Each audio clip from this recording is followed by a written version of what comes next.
Hey guys, welcome to another Path of Exile 2 video. In this video, we're just going to be talking about some ice cold skills and discussing the best underrated ice skill in the game. Let's get into it. Guys, I was trying out Lore Weave and I was trying to make it work.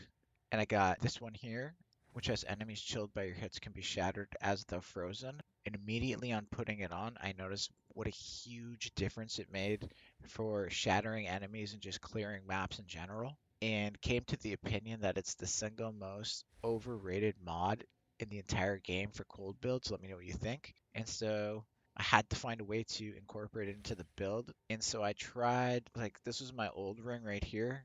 It was like, this is a pretty good ring, as you guys can see. This very good, very rare, hard to find ring.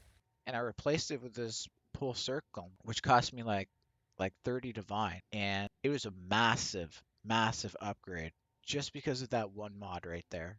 I might lose overall damage and not get resistances, but the trade-off for just being able to shatter enemies and maps as though they're nothing, it was so worth it in my opinion. And I'm just wondering, do you guys use this? Do you like it? Do you think if it's as overpowered as I think it is?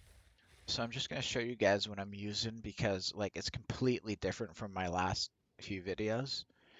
So we're gone all the way to called shots now with freezing mark. And why this is so good is because it grants 30% of damage gained as cold damage buff duration for 10 seconds. Gain 30% damage as cold damage is essentially like getting ice bite for 10 seconds. And it is a massive damage multiplier that constantly goes off and keeps you buffed. So we had to put called shots into the build. But I started using ice tipped arrows. And so I took Snipe out, which was my boss killer, because I'm like, well, I kill every map boss pretty easily. Like, do I really need Snipe? Could I use something else in place of Snipe that would be like more beneficial? And the answer is yes, ice tipped arrows is really good. And so I just put a bunch of like damage multipliers on it. And now I use that instead of Snipe because it's just more useful with mapping on those really high end maps. So I was kind of messing around with Spirit and I got Asterius Communion, so I saved 30 Spirit on charge regulation. So I got Combat Frenzy, charge regulation, Elemental Conflicts now, Berserk, Herald of Ice, Wind Dancer, and then Mirage Archer as a weapon swap. And so as you can see, I don't have any other Heralds now, just Herald of Ice is more than enough to like destroy everything on the map with this one mod, enemies frozen as shattered. And so we no longer need to use Spirit on other Heralds. We can save it. We only need 30 Spirit now for Heralds, and that is our map clearing ability. We still have our defensive ability. Berserk just increases our overall damage for everything, including bossing. Same with Elemental Conflux, and Charge Regulation and Combat Frenzy gives us nice buffs that we can use to help refresh our Ice Tip arrows or get increased skill speed. So like I wasn't like 100% sold on this build. It's kind of weird. It's not something I would normally put together, but when I just kept having very good mapping results with it, I just kind of stuck with it for a bit. So it's been working out pretty good. So I'll just show you guys my passive tree real quick. We won't go through it all. I'll just kind of show you it's kind of the same as it was. No more inescapable cold though. I got material solidification instead since I'm getting a buff from it from my diamond anyways. And unfortunately, to make the build work, I had to do one thing that I didn't like. I had to branch 2 slots into Herald Reservation because I was 2 spirit short. I was like 2 or 3 spirit short of being able to make it work. And so I just had to waste 2 slots right there, unfortunately. But it is what it is. And so that's kind of the build. It's not totally optimized with the jewels. I got a lot of like mana on kill jewels from the last build that I don't really need. So we could replace these jewels with something that does a little more damage. But other than that, just wanted to show you guys the passive tree real quick. Also, I want to get your guys' opinion on this next thing because I've been called out on it a lot and told that it's a really bad idea. But I use this Guardian bow, a Guardian bow, not an Obliterator bow. And the reason I use it with this build is because it has a 34% chance to chain an additional time, which synergizes with the 20% chance to chain an additional time I get from my Kadiro's Quiver, which helps just get a nice little like mass projectile cluster going. And even though I'm only doing like 400 damage, I feel like the results kind of just speak for themselves when I'm mapping, and the difference it feels to me from when I'm using my obliterator bow. So I got a decent obliterator bow here. It's not like the best obliterator bow, but it's a nice one. It's probably worth, quite a bit. It's worth a lot more than the guardian bow, but it doesn't actually do that much more damage than the guardian bow. It only does like a couple thousand more damage, because actually gain 20% of damage as extra lightning damage is extremely powerful and underrated as a mod.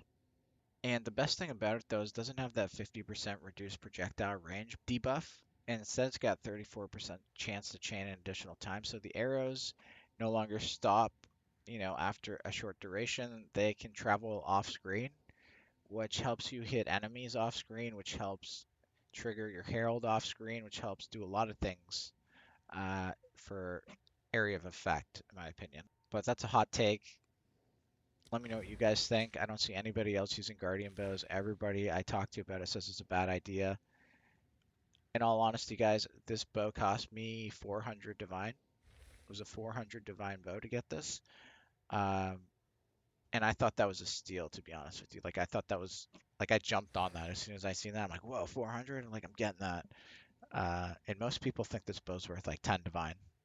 But for me, it's definitely worth it. You look at the mods, right? It's got really nice increased tier 1 physical damage. The only thing that's really missing, it's got this tier 3 physical damage, adds to physical damage, but the rest of the mods are actually really nice. The critical hit chance could be a little higher, but all in all, like, I think it's a decent bow. I don't know. Am I missing something? I know the overall damage isn't super high, but yeah, I don't know. And so I'm still kind of using the same stuff as I was using before with the gear. I didn't really change much of the gear, just to show you guys real quick. So I'll just kind of show you how it maps. I'll find a map here. So you guys can see I chose a super juice map. It's so juiced you can't even see all the mods on it. Just show you guys this is not an easy map.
Alright guys, that's the new vid. Let me know what you guys think are the most powerful ice skills and synergies that you guys can think of for a bow build or any build. And if I'm missing anything super important that you guys think I should incorporate into my build, please let me know and I can try it out. So thanks for watching guys, and I'll see you in the next video.